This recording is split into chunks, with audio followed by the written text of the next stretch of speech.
Hello કેટલા વિદ્યાર્થીઓ આવ્યા? બે જ છે. ચાલો ઓકે.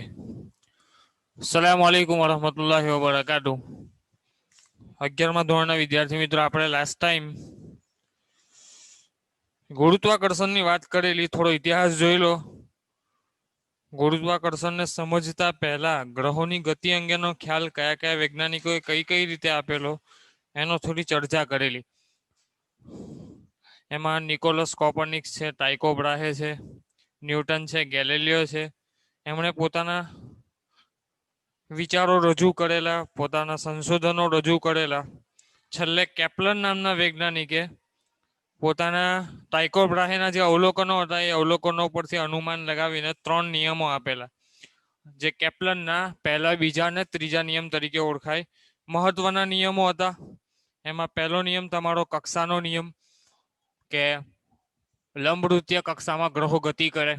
બીજો નિયમ તમારો ક્ષેત્રફળનો નિયમ, કે ડેલ્ટા ટી જેટલા સમયગાળામાં કોઈ પણ ગ્રહે સૂર્યની સાથે અથવા સૂર્ય અને ગ્રહને જોડતી રેખાએ આંતરેલો ખૂણો દરેક જગ્યાએ સમાન હોય, ક્ષેત્રફળ સમાન હોય એવું કીધેલું.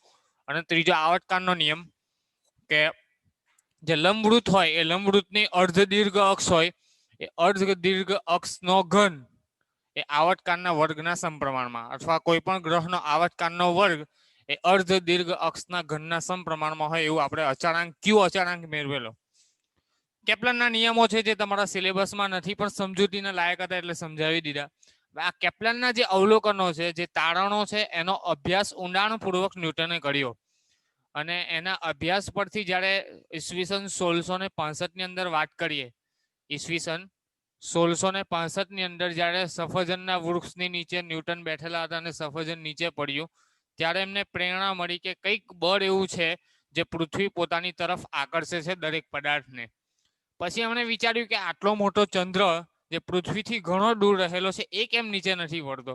તો એનો મતલબ એવો કે જે બળ અહીંયા વધારે અસ્તિત્વ ધરાવે છે, પૃથ્વીની સપાટી બળ, જે બળનું મૂલ્ય વધુ છે, કે જેને કારણે પૃથ્વી પોતાની તરફ આકર્ષી લે છે, એ બળ ચંદ્ર સુધી થોડુંક ઓછું હોવું જોઈએ, જેને કારણે ચંદ્ર પોતાની કક્ષામાં ભ્રમણ કરી શકે છે. એટલે કે ખેંચાઈ નથી આવતો, પૃથ્વી તરફ ચંદ્ર ખેંચાઈ નથી આવતો. તો એ જે બળ છે એ ગુરુત્વાકર્ષણ બળની શોધ ન્યૂટને કરેલી ઈસવીસન 1665માં. એને પ્રેરણા મળી કેપ્લરના નિયમો પરથી. એને થોડાક સંશોધનો કર્યા, થોડીક કેલ્ક્યુલેશનો કરી, અને એ કેલ્ક્યુલેશનો આજે આપણે જોવાની છે, તો તમારા સિલેબસમાં પણ છે કે ન્યૂટને ગુરુત્વાકર્ષણનો સાર્વત્રિક નિયમ કેવી રીતે તારવ્યો. તમને પ્રશ્ન એવો પૂછાય કે ન્યૂટને ગુરુત્વાકર્ષણનો સાર્વત્રિક નિયમ કેવી રીતે તારવ્યો. તો ઈસવીસન 1665માં એક દિવસ ન્યૂટને ઝાડ પરથી સફરજન નીચે પડતું જોયું. આ પરથી તેને ગુરુત્વાકર્ષણના નિયમના સંશોધનની પ્રેરણા મળી. શું કર્યું કે ન્યૂટને એવો તર્ક કર્યો કે પૃથ્વીની ફરતે ભ્રમણ કરતા ચંદ્રને પૃથ્વીના ગુરુત્વને કારણે કેન્દ્રગામી પ્રવેગ હોય. બરાબર છે. આપણે વર્તુળમય ગતિ ભણીને આવ્યા કે કોઈક વર્તુળ છે, એ વર્તુળાકાર કક્ષામાં કોઈ પદાર્થ તમારો ભ્રમણ કરતો હોય. માની લો કે ચંદ્ર પૃથ્વીની આસપાસ આ રીતે વર્તુળાકાર કક્ષામાં ભ્રમણ કરે છે. આ તમારી પૃથ્વી છે માની લો. ઓકે, આ તમારી શું છે? પૃથ્વી. અને અહીંયા તમારો ચંદ્ર છે, મૂન. ઓકે, અને પૃથ્વીના કેન્દ્રથી લઈને ચંદ્ર સુધીનું અંતર એને આપણે RM નામ આપીએ, રેડિયસ ઓફ મૂન. બરાબર છે, RM. તો આ ચંદ્ર તમારો વર્તુળાકાર કક્ષામાં ભ્રમણ કરે તો એને કંઈક પ્રવેગ હોય જેને કહેવાય કેન્દ્રગામી પ્રવેગ. કયો પ્રવેગ? કેન્દ્રગામી. શાને કારણે? પૃથ્વીના ગુરુત્વને કારણે. પૃથ્વી મોટી છે ચંદ્ર કરતા, તો એનું વજન વધારે છે, દળ વધારે છે, તો ગુરુત્વને કારણે એની આસપાસ ફરતા પ્રવાહ જે પદાર્થ છે એનો કંઈક પ્રવેગ હોય જેને કેન્દ્રગામી પ્રવેગ કહેવાય. તો કેન્દ્રગામી પ્રવેગનું સૂત્ર આપણે સમતલમાં ગતિમાં તારવેલું v²/r. યાદ હોય તો સમતલમાં ગતિમાં આપણે શું તારવેલું? કેન્દ્રગામી પ્રવેગ. કોનો? ચંદ્રનો. તો ચંદ્રનો કેન્દ્રગામી પ્રવેગ am હોય તો am બરાબર શું થાય? v²/rm. અહીંયા શું આવશે? v²/r. v²/r પ્રમાણે શું થશે? ચાલો હવે v શું છે? તમારો રેખીય વેગ. સ્પર્શીય દિશામાં તમારો રેખીય વેગ હોય. વર્તુળાકાર કક્ષામાં ગતિ કરતા પદાર્થનો વેગ, રેખીય વેગ તમારો સ્પર્શકની દિશામાં હોય. આ રેખીય વેગનું મૂલ્ય સારવું હોય તો રેખીય વેગ બરાબર શું થાય? વેગ એટલે શું? સિમ્પલ, અંતર ભાગ્યા સમય. વેગ એટલે શું? અંતર ભાગ્યા સમય થાય. અંતર એટલે આખું એક પરિભ્રમણ પૂરું કરવા માટે ચંદ્ર કેટલું અંતર કાપે? અહીંયા છે શરૂઆતમાં આખું પરિભ્રમણ પૂરું કરીને ચંદ્ર કેટલું અંતર કાપે? તો એ અંતર આવે તમારું 2πrm. આવે કે નહીં? વર્તુળના પરિઘ જેટલું, તો 2πrm જેટલું હોય. અને એક પરિભ્રમણ પૂર્ણ કરવા માટે લાગતા સમયને આવર્તકાળ કહેવાય. તો તમારું v નું આવશે સૂત્ર અંતર ભાગ્યા સમય પ્રમાણે 2πrm/t. ઓકે, ચાલો તો કેન્દ્રગામી પ્રવેગનું સૂત્ર મળ્યું v. હવે v² કરીએ આના પરથી, તો v² શું થશે? 4π²rm² અને t². ઓકે, આ એક એને સૂત્ર મળ્યું રેખીય વેગનું. કોનું? ન્યૂટનને તર્ક પરથી, કે જે કેન્દ્રગામી પ્રવેગ લાગે છે એ કેન્દ્રગામી પ્રવેગને કારણે ચંદ્ર તમારો કેન્દ્રગામી પ્રવેગની અસર હેઠળ ફરે છે પૃથ્વીની ફરતે. એનો પ્રવેગ m બરાબર v²/rm હોય. v જ્યાં તમારો રેખીય વેગ છે ચંદ્રનો, અને રેખીય વેગ કેવી રીતે મળશે? 2πrm/t કરવાથી. આનો વર્ગ કરીએ આપણે, વર્ગની જરૂર છે, તો v² બરાબર શું થશે? 4π²rm²/t². ઓકે, ચાલો હવે શું ધાર્યું? કે ન્યૂટને એવું ધાર્યું કે પૃથ્વીની ફરતે ચંદ્ર વર્તુળાકાર કક્ષામાં ભ્રમણ કરે છે, અને આ ભ્રમણ કક્ષાની ત્રિજ્યા અવલોકનો પરથી, સંશોધનો પરથી એને મળેલી rm બરાબર 3.84 × 10⁸ કેટલી ત્રિજ્યા હતી? ભ્રમણ કક્ષાની ત્રિજ્યા rm બરાબર 3.84 × 10⁸ બીજું, પૃથ્વીની ફરતે ચંદ્રને આખું ચકરડું પૂર્ણ કરવા માટે, આખું પરિભ્રમણ પૂર્ણ કરવા માટે જે લાગતો સમય જે છે એ એને 27.3 દિવસ લાગે. કેટલા દિવસ લાગે? ચંદ્રને પૃથ્વીની આસપાસ એક આખું પરિભ્રમણ પૂર્ણ કરવા માટે લાગતો સમય કેટલો છે? 27.3 દિવસ. બરાબર છે. હવે આ 27.3 દિવસને આપણે સમય મીટર પર સેકન્ડમાં, આપણે વેગ તમારો સામા હોય મીટર પર સેકન્ડ, તો આને પણ સેકન્ડમાં ફેરવવા પડે. તો સેકન્ડમાં ફેરવીશું તો 27.3 એવા કેટલા? એક દિવસની કેટલી સેકન્ડ? એક દિવસના કેટલા કલાક? 24 કલાક. અને 24 કલાકની કેટલી સેકન્ડ? એક કલાકની કેટલી સેકન્ડ? 3600. તો 24 × 3600 કરવા પડે. અને આ જે ગુણાકાર આવશે 24 × 3600, એનો ગુણાકાર આવશે તમારો 86400. કેટલો આવશે? 86400. તો આટલો સમય લાગે, આટલા સેકન્ડ તમને લાગે છે ચંદ્રને પૃથ્વીની આસપાસ ભ્રમણ કરવા માટે લાગતો સમય. 27.3 × 86400 સમય છે. rm ની વેલ્યુ છે. અહીંયા તમે કિંમત મૂકો v² માં. બરાબર છે. તો શું થશે? v² ની કિંમત 4π² ના 4π². rm બરાબર 3.84 × 10⁸ છેદમાં 27.3 × 86400 બરાબર છે. આ કેલ્ક્યુલેશન પરથી તમે v ની જ્યારે કિંમત શોધશો તો v ની તમને કિંમત મળશે 1.02 × 10⁻³ મીટર પર સેકન્ડ. કેટલી? 1.02 × 10⁻³ મીટર પર સેકન્ડ. આ એને રેખીય વેગ મળ્યો. કોનો? ચંદ્રનો રેખીય વેગ. હવે આ રેખીય વેગને આપણે am ના સૂત્રમાં મૂકીએ તો am બરાબર તમને મળશે v²/r. તો v² કરીએ 1.02 × 10⁻³ એનો સ્ક્વેર અપોન rm. rm તમારી 3.84 × 10⁸. ઓકે, અને આ કેલ્ક્યુલેશન પરથી એને પ્રવેગ મળશે સમથિંગ 0.00272 મીટર પર સેકન્ડનો વર્ગ. ઇમ્પોર્ટન્ટ રિઝલ્ટ મળ્યું એને ન્યૂટનને. કેટલો પ્રવેગ આવ્યો? 0.00272 મીટર પર સેકન્ડનો વર્ગ. પૃથ્વીની સપાટી પર વાત કરીએ આપણે. પૃથ્વીની સપાટી પર હોય તો કોઈ પણ પદાર્થ ગુરુત્વ પ્રવેગ ધરાવે. કોઈ પણ ઊંચાઈએ હોય તો એ શું ધરાવે? ગુરુત્વ પ્રવેગ. અને ગુરુત્વ પ્રવેગ g નું મૂલ્ય કેટલું હોય તમારું 9.8 મીટર પર સેકન્ડ સ્ક્વેર. હવે આ મૂલ્યમાં અને આ મૂલ્યમાં ઘણો તફાવત છે. આના કરતા આ મૂલ્ય તમારું 1000 ગણું વધારે છે, બરાબર છે. એનો મતલબ એવો કે જેમ ડિસ્ટન્સ વધતું જાય તેમ તમારા બળનું મૂલ્ય ઘટતું જાય, અથવા તમારે એમ બીજી વાત કરી કે જેમ ડિસ્ટન્સ વધે તેમ પ્રવેગ પણ તમારો ઘટે. માની લો કે પૃથ્વીની સપાટી પર હોય તો પૃથ્વીની સપાટી પર તમારો ગુરુત્વ પ્રવેગ મળે 9.8 મીટર પર સેકન્ડ.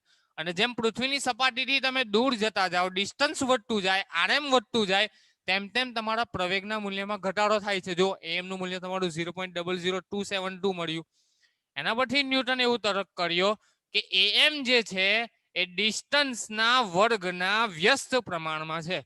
ન્યૂટને શું તર્ક લગાવ્યો કે જેમ ડિસ્ટન્સ વધે તેમ પ્રવેગ તમારો ઘટે, બરાબર છે. આર વધે, જેમ તમારું ડિસ્ટન્સ વધતું જાય, પૃથ્વીની સપાટીથી અંતર વધતું જાય, તેમ તેમ અંતરના વર્ગના વ્યસ્ત પ્રમાણમાં તમારો પ્રવેગ મળે, બરાબર છે.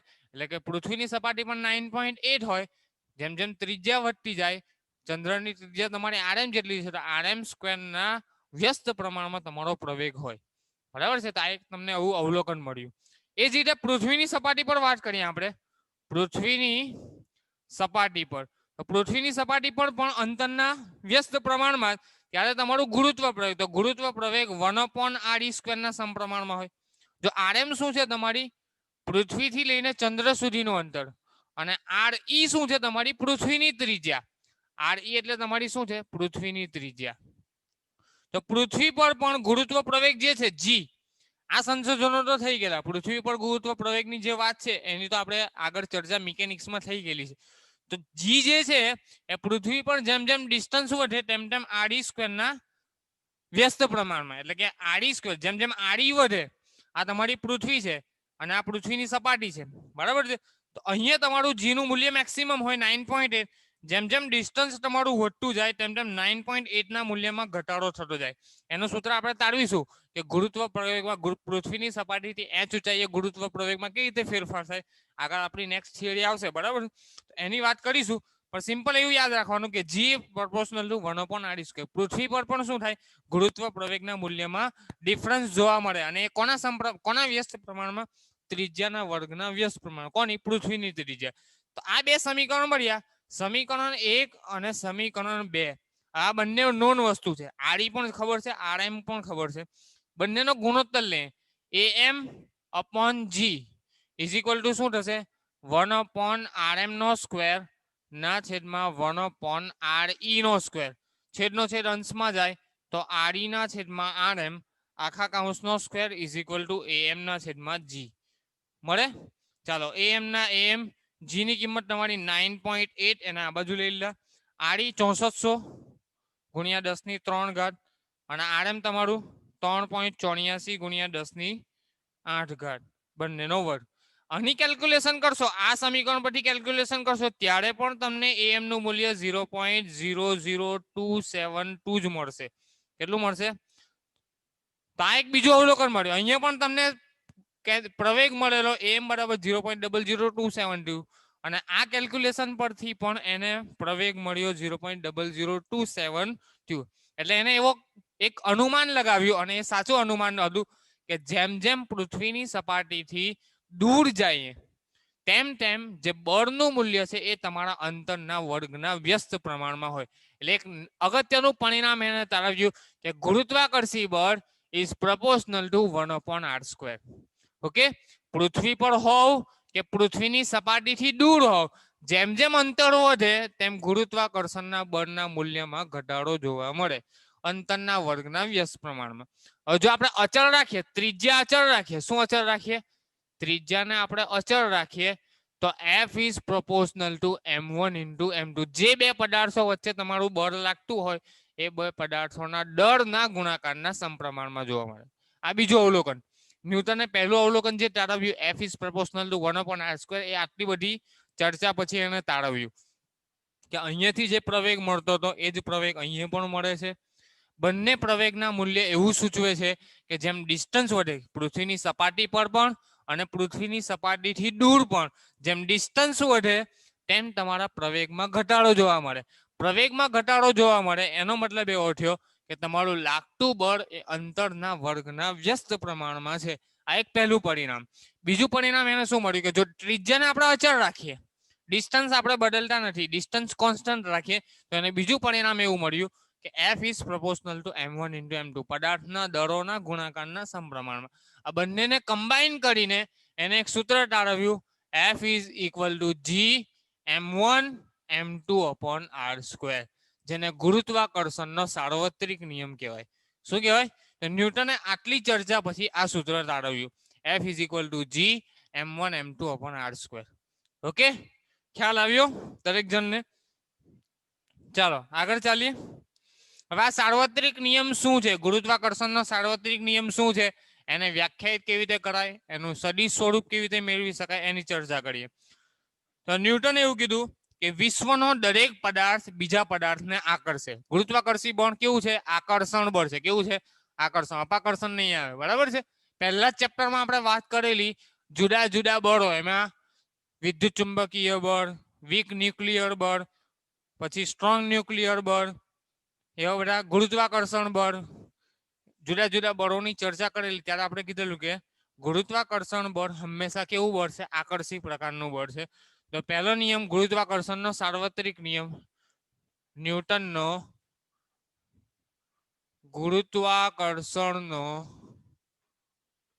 સાર્વત્રિક નિયમ.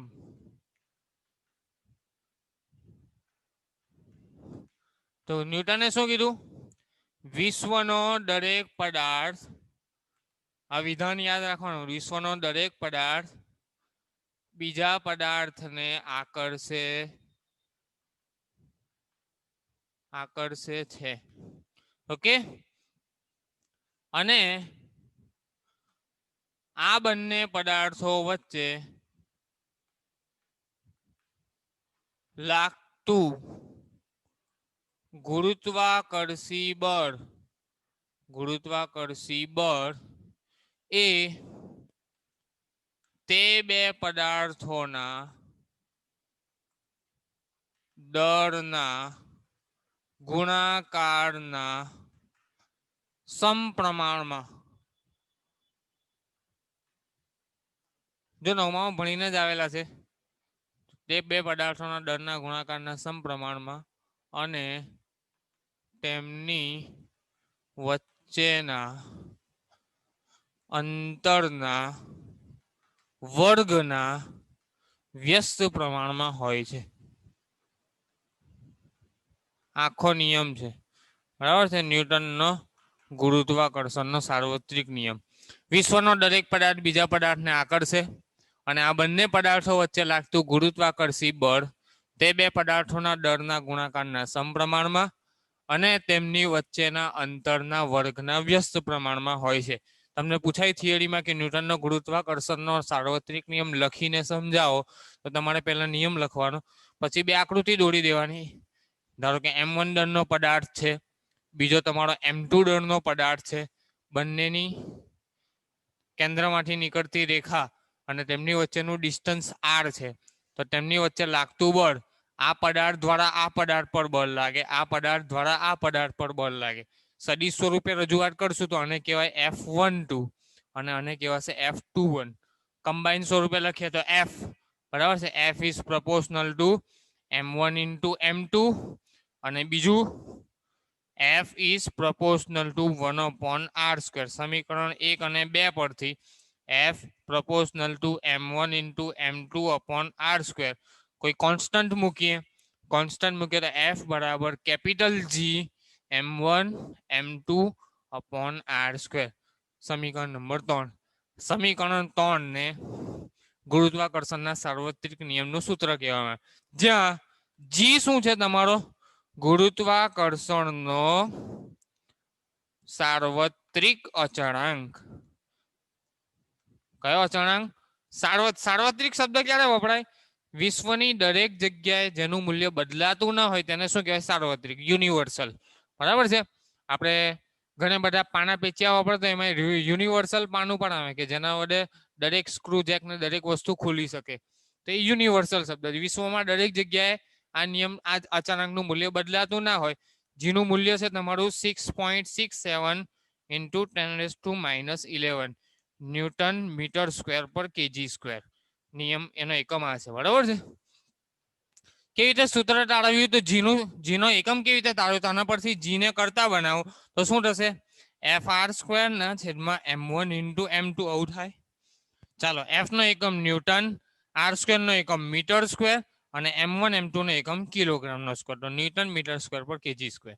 ઓકે 6.67 ઇન્ટુ 10⁻11 એ તમારું આવશે જવાબ. તો આ રીતે તમે ન્યૂટનના ગુરુત્વાકર્ષણના સાર્વત્રિક નિયમની 2 માર્ક્સની થિયરીને સમજાવી શકો. જોઈ લઈએ કંઈક વધારાનું આપેલું હોય તો વિશ્વમાંનો દરેક પદાર્થ બીજા પદાર્થને બળ દ્વારા આકર્ષે જે બળ તેમના દળના ગુણાકારના સમપ્રમાણમાં તેમની વચ્ચેના અંતરના વર્ગના વ્યસ્ત પ્રમાણમાં હોય અને આ બળ એ 2 પદાર્થોની જોડતી રેખાની દિશામાં હોય. બળની દિશા કઈ તો 2 પદાર્થોને જોડતી રેખાની દિશામાં હોય. ઓકે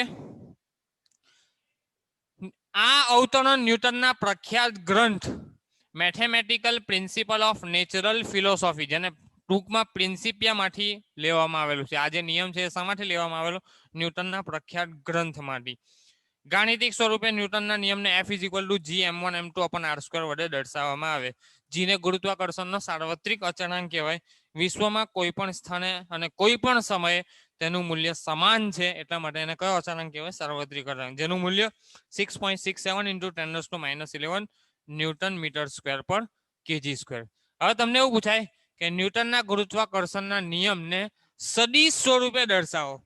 શાના સ્વરૂપે સદિશ સ્વરૂપે. તો એ પણ આપણે જોઈ લઈએ કે ગુરુત્વાકર્ષણના સાર્વત્રિક નિયમને સદિશ સ્વરૂપે કઈ રીતે દર્શાવી શકાય. તો સિમ્પલ છે એક બળ તમારું M1 થી M2 તરફ અને બીજું બળ તમારું M2 થી M1 તરફ. તો આપણે કીધું એ પ્રમાણે એકને F12 નામ આપવાનું બીજાને F21 નામ આપવાનું. આ તમારો M1 દળનો પદાર્થ આ તમારો M2 દળનો પદાર્થ બંનેને જોડતી રેખા પર બળો લાગે છે. આના દ્વારા આના પર F12 બળ લાગે આના દ્વારા આના પર F21 બળ લાગે. બરાબર છે. એક ચર્ચા નાની કરી લઉં કે તમને એવું થાય કે પૃથ્વી પર બળ લાગે. હવે આ ચોક છે ચોક પર પૃથ્વી દ્વારા ગુરુત્વાકર્ષી બળ લાગે એટલે પૃથ્વી ચોકને આકર્ષે. તમે શું કીધું કે વિશ્વનો દરેક પદાર્થ બીજા પદાર્થને આકર્ષે. તો શું ચોક પૃથ્વીને આકર્ષે કે ના આકર્ષે? પ્રશ્ન થાય કે ચોકને જો પૃથ્વી આકર્ષી લેતી હોય તો ચોક પૃથ્વીને કેમ આકર્ષે નહીં? તો એનું કારણ એવું છે કે બંનેના દળનો ડિફરન્સ ઘણો બધો. પૃથ્વીનું દળ ઘણું બધું અને ચોકનું દળ ઘણું ઓછું. તો મોટા દળનો પદાર્થ હોય એ નાના દળને વહેલો આકર્ષી લે. બળ તો લાગે જ. આ માની લો કે તમારી પૃથ્વી છે ને આ તમારો ચોક છે બરાબર છે. તો પૃથ્વી દ્વારા ચોક પર બળ લાગે અને એને તરફ આકર્ષે અને આપણે જોઈ શકીએ છીએ એનો અનુભવ થાય છે. પણ ચોક દ્વારા પણ પૃથ્વી પર બળ લાગે પણ બળનું મૂલ્ય ખૂબ સૂક્ષ્મ હોય. બરાબર છે. એ બળનું મૂલ્ય ખૂબ સૂક્ષ્મ હોવાથી શું થાય કે આ આકર્ષણ બળ આપણને અનુભવાતું નથી દેખાતું નથી એટલે આ ખેંચાઈ જાય. બરાબર છે. ગુરુત્વ પ્રવેગની અસરને કારણે આ ચોક તમારો નીચે ફેંકાઈ જાય. ઓકે ચાલો તો હવે સદિશ સ્વરૂપની ચર્ચા કરીએ. તો ત્રિપરિમાણમાં આપણે આકૃતિ દોરીએ તો માની લો કે તમારા 2 પદાર્થો છે M1 અને M2 જે તમારા યામાક્સ પદ્ધતિમાં ઉગમ બિંદુને અનુલક્ષીને રહેલા છે.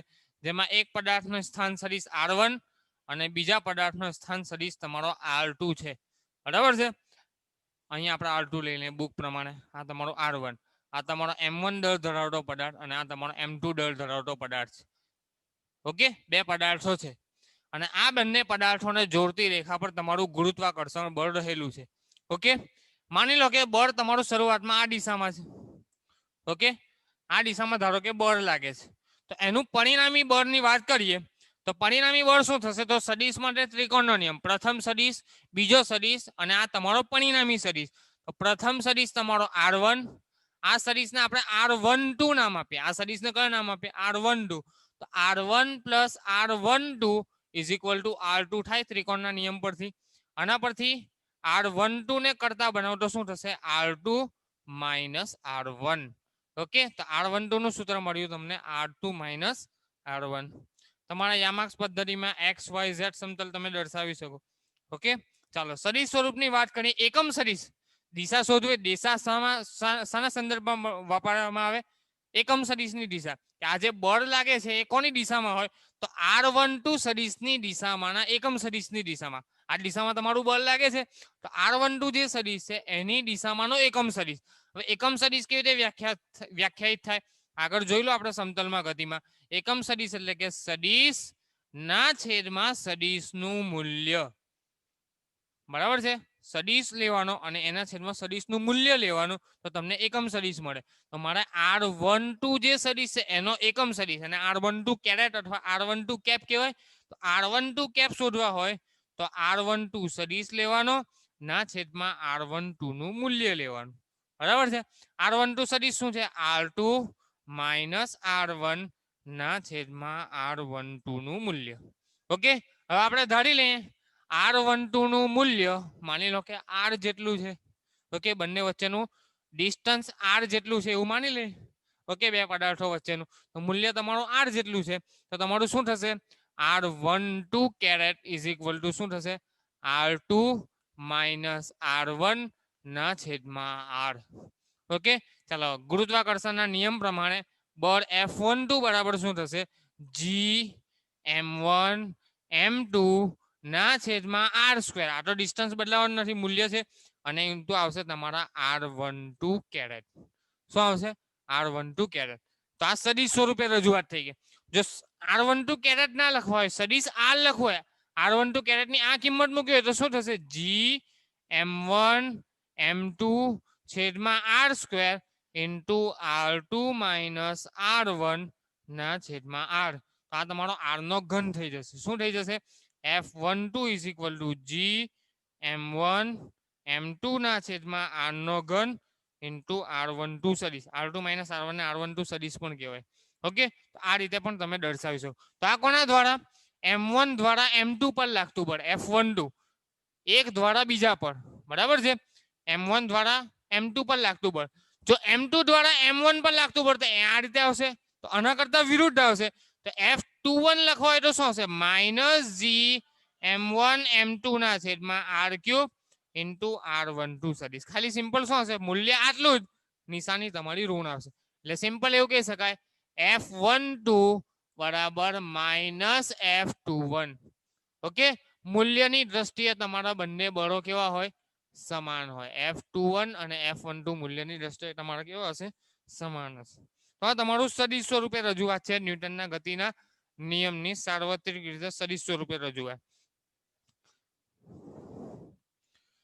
ત્રીજી એક નાની ચર્ચા છે તે કરી લઉં વિસ્તૃત પદાર્થો પર લાગતા ટાઈમ પૂરો થવા આવેલો છે વિસ્તૃત પદાર્થ પર લાગતા ગુરુત્વાકર્ષણ બળની સમજૂતી આપો એક સવાલ એવો પૂછાય બરાબર એક વચ્ચેનો ટોપિક છોડી દીધો સંપાતપણાનો સિદ્ધાંત એવું નેક્સ્ટ ટાઈમ સમજાવીશ ગુરુત્વાકર્ષણમાં એક કરતા વધારે બિંદુ પર એક કરતા વધારે બળો લાગતા હોય કેવી રીતે શોધી શકાય એની ચર્ચા આપણે પછી કરીએ વિસ્તૃત પદાર્થ પર લાગતા બળોની વાત કરીએ તો પૃથ્વી જેવા વિસ્તારિત પદાર્થ અને બીજા એક બિંદુ જ દર વચ્ચે ગુરુત્વ બળ શોધવા માટે G_m1 m2 upon R² સીધું વાપરી શકાતું મેં તમને હમણાં ઉદાહરણ આપ્યું ને કે ચોક અને પૃથ્વી એકનું દળ ખૂબ વધારે બીજાનું દળ ખૂબ સૂક્ષ્મ છે તો સીધું આ સૂત્ર વાપરી શકાતું નથી વિસ્તૃત પદાર્થની અંદરનું દરેક બિંદુ દળ આપેલા બિંદુ દળ પર પણ બળ લગાડશે કારણ શું કે આ તમારો પૃથ્વી છે તો પૃથ્વીના પણ અંદર જુદા જુદા બિંદુ કણો રહેલા છે તો આ કણ પર એકબીજા પર બળ લગાડે તો એને પણ તમારે